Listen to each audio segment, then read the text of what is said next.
L'année betteravière 2019 s'articulait autour de 3 défis majeurs, la lutte contre la cercosporiose, l'objectif de bon rendement et l'entrée en vigueur de l'interdiction des néonicotinoïdes. La crainte des pucerons qui transmettent la jaunisse virale planait, sachant que cette maladie transmise par leur salive peut provoquer de grosses pertes en sucre, de l'ordre de 20%. On a eu une homologation d'un produit, ou de 2 produits plutôt cette année en betterave, qui sont des insecticides spécifiques aux pucerons, donc qui ne détruisent que les pucerons et qui ne sont pas nocifs pour tous les insectes auxiliaires.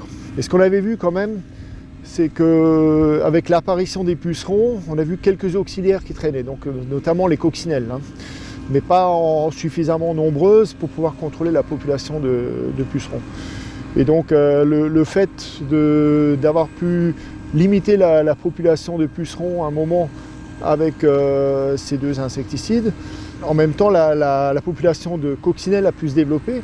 Et donc cette population de coccinelles vraiment en nombre, après, durant le mois de mai, on a vraiment vu l'évolution notamment des larves et puis des adultes.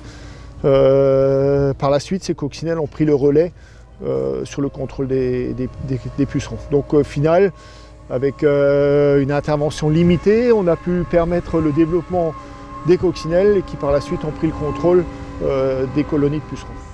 Deuxième défi, la lutte contre la cercosporiose, cette maladie qui impacte depuis plusieurs années la productivité.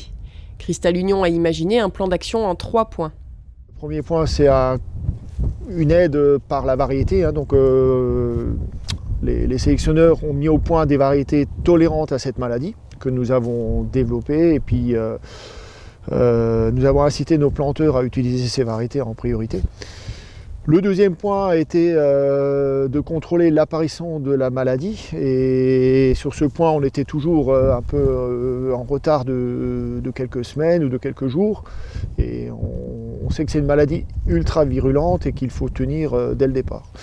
Et donc là, Cristal Union a mis au point un système de suivi et de conseil individualisé à l'agriculteur. C'est un outil d'aide à la décision qui permet de déterminer à partir de quel moment il faut intervenir pour contrôler la maladie. Le troisième point a été aussi de mettre au point des actions. Alors là, ça passe un peu plus par les produits, donc des fongicides, l'utilisation des fongicides, notamment en introduisant des produits de biocontrôle comme le cuivre et le soufre en mélange à des triazoles. Et le fait d'associer ces 3 ou ces 2 ou ces 3 éléments ont fait que la maladie a été bien contrôlée. Si la betterave, comme d'autres cultures, a souffert des épisodes caniculaires de l'été, sa croissance est repartie avec les pluies de fin septembre. Les rendements sont tout de même hétérogènes sur la région, les moins bons se situant en Moselle et sur l'Avant-Corersberg, dans les terres plus légères, les meilleurs dans le bassin mulhousien et la plaine orinoise avec une richesse en sucre entre 17 et 18%. Donc ici nous sommes sur la partie sud de notre aire d'approche, donc c'est la région mulhousienne en fait. Et historiquement ça a toujours été une aire de production de la betterave parce qu'on a des sols qui sont adaptés à un climat qui est plutôt favorable avec des pluies régulières.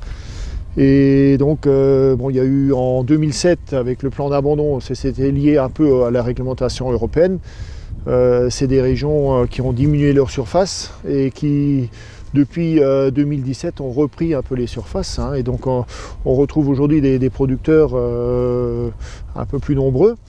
On voit bien que c'est une région qui est très productive en betterave. Et donc au niveau des rendements, régulièrement, le Haut-Rhin et notamment la partie Sungo se place toujours parmi pratiquement les meilleures régions de France.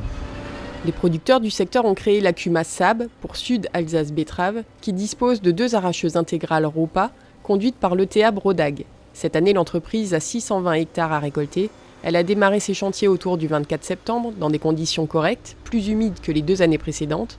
Mais arrivé à mi-octobre, de grosses pluviométries ont perturbé le travail, forçant l'ETA à quitter le bassin mulhousien au Champ-Pentu pour des chantiers de la Harte. En ce 13 novembre, alors que l'entrepreneur tournait à Réningue avec 2 machines, il restait encore quelques 240 hectares à arracher. Alors on travaille avec 2 machines sur le même champ parce que quand c'est possible, parce que justement comme le climat est très incertain, d'ailleurs aujourd'hui ils annoncent de la pluie, on préfère, ça c'est une parcelle de 11 hectares, on préfère la commencer sachant qu'une machine fait pas tout à fait 1 hectare de l'heure. En gros, une parcelle comme ça, c'est une journée de travail, quoi. Donc voire plus si ça va mal. Donc le fait de le faire à 2 machines, ça permet en 5 heures ou 6 heures de finir la parcelle et d'éviter qu'on ait de la pluviométrie dans le bord où on fait beaucoup de manœuvres et on va faire le tas qui va être chargé ensuite par la valeur de silo. Et ça va permettre justement de poser les betteraves sur un sol le moins défoncé possible et pour qu'ensuite on puisse les travailler au mieux, quoi. Les conditions difficiles imposent une allure plus réduite pour éliminer au maximum la terre des betteraves et les machines ayant plus de difficultés à se mouvoir dans les parcelles, l'entrepreneur estime à 10% de consommation de plus de carburant par rapport à une année normale. Depuis 2017, donc depuis l'arrêt ou la suppression des quotas au niveau de la production de sucre en Europe, on a eu un développement des surfaces. Malheureusement, il y a une surproduction mondiale qui a suivi rapidement et on a eu une dégringolade des prix assez conséquente. Donc on a vraiment passé une étape difficile au niveau du prix. Qu'on a essayé de compenser par la productivité, mais donc le point positif aujourd'hui, quand même, on a un assainissement des marchés et on a des perspectives au niveau des ventes qui est nettement meilleure. Et donc Cristal Union a déjà annoncé des hausses claires et nettes de prix pour l'année prochaine. Donc on est quand même dans la phase de remontée et c'est pour ça aussi qu'on aimerait redévelopper les surfaces et également retrouver de nouveaux producteurs. La sucrerie Cristal Union d'Erstein comptait cette année 525 planteurs alsaciens et mosellans.